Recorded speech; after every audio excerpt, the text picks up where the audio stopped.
The alarm went off at 4:45 a.m., slicing through the thick silence of a small, dimly lit apartment on the east side of the city. Aria Patel lay still for a moment, her hand hovering over the snooze button, her heart beating with that familiar mixture of exhaustion and determination. She had worked a 10-hour shift the night before at the hospital cafeteria, and her bones ached. Her eyes burned, but she couldn't afford to sleep in. The world wasn't going to slow down for her, and she had promised herself that this year would be different. She swung her legs out of bed and planted her feet on the cold wooden floor. The air smelled faintly of the cardamom tea she'd made the night before.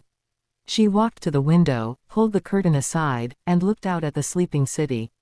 There were few lights on at this hour, mostly streetlights, some glowing windows in other apartment buildings, and a single car that rolled slowly down the empty street. One day, she whispered to herself, "I'll wake up in a place that feels like home." Aria had moved to the city 3 years earlier with dreams of becoming a nurse. She'd imagined clean white scrubs, the smell of antiseptic, the satisfaction of helping people heal. But the reality had been crueler. She'd run out of money after one semester, her father had fallen ill back home, and she had sent most of her savings to pay for his treatments. School had become a distant dream.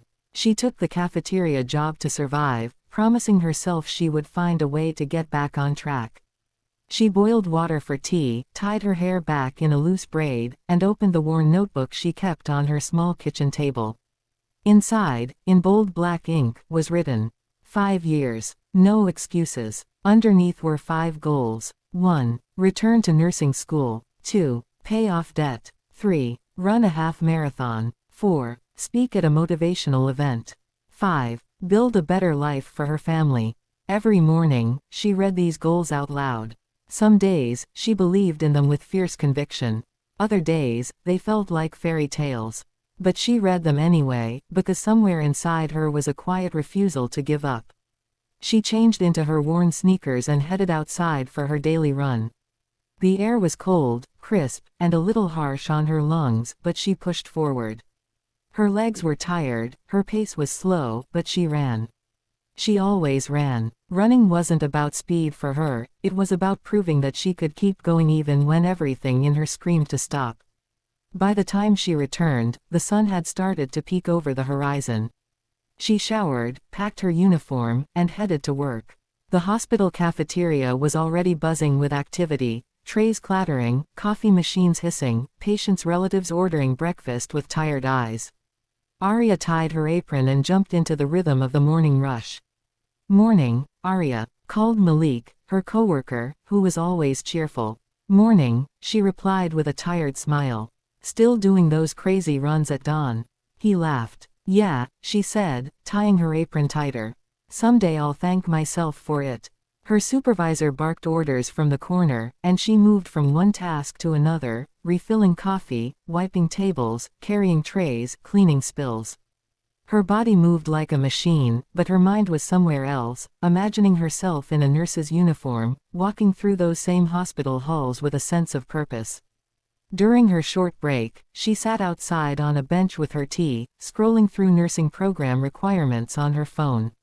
She'd done this 100 times. Tuition costs were high. Her debt was still hanging over her. But she noticed something she hadn't before, a scholarship for students who had worked in healthcare support roles for more than 2 years. Her heart skipped. She had been working here for exactly that long. The deadline was in 3 weeks. She stared at the scholarship page as if it were a doorway opening in front of her. But a wave of doubt rushed in just as quickly. She thought of the long hours, the limited time she had, the essays she'd have to write. "Maybe it's too late," she muttered. "Maybe I missed my chance." Then she remembered the words she'd written on the last page of her notebook. "If you don't fight for your future, no one else will." She closed her eyes, took a deep breath, and made a decision. She would apply. The next few weeks became a whirlwind. She'd wake up before dawn, run, work her shift, and then spend late nights at her kitchen table, drafting essays, gathering documents, writing and rewriting her personal statement. Some nights, exhaustion made her cry.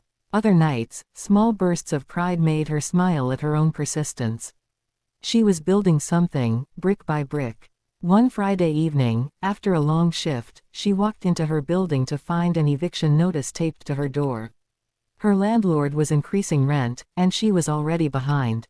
Panic clenched her chest. She sank to the floor, holding the paper in her hands, tears welling in her eyes. For a moment, she felt everything collapse: the dreams, the goals, the effort.